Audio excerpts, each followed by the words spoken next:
Si nous sommes titulaires de droits liés à un contrat de travail, de droits liés à un emploi, mais nous allons fermer notre gueule.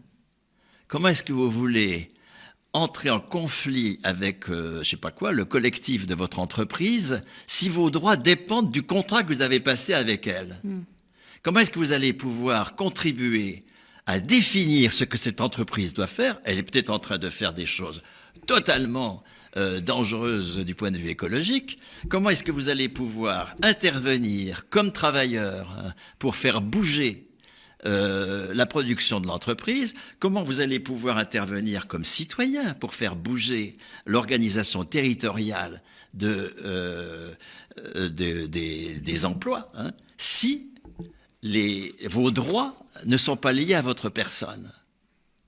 Or, les allocations de chômage, c'est le début d'une déliaison entre le salaire et l'emploi.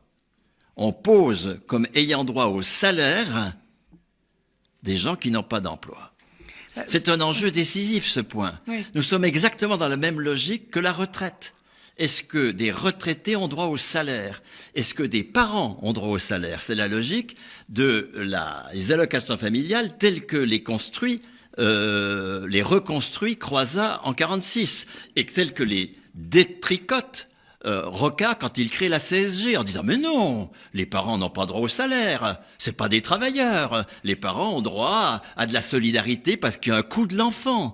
Et on va faire un impôt de solidarité, la CSG. Vous voyez, en permanence, la classe dirigeante veut absolument lier le salaire et le contrat de travail. Et tout ce qui, venant de la gauche, disqualifie toutes ces conquêtes du droit au salaire en dehors du contrat de travail est négatif. Il faut absolument, au contraire, aller plus loin que l'indemnisation actuelle du chômage, poser que nous sommes en permanence titulaires d'un salaire. C'est pour ça que vous estimez que le point de départ même des opposants à la réforme des retraites est en fait un mauvais point de départ parce qu'il tombe un peu dans ce piège du « j'ai cotisé, j'ai droit ».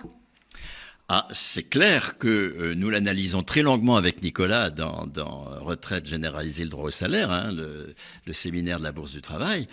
Nous montrons comment, au cours des 30 années de la réforme, depuis la première mesure qui est prise par Seguin quand il indexe les pensions du régime général sur les prix et non plus sur les salaires, en 87, jusqu'à aujourd'hui, jusqu'à la bataille de 2019, vous avez une forme d'adhésion progressive des opposants à la réforme à l'idée du j'ai cotisé, j'ai droit, qui est la réponse patronale en 47 aux initiatives du j'ai droit au salaire lié à ma personne.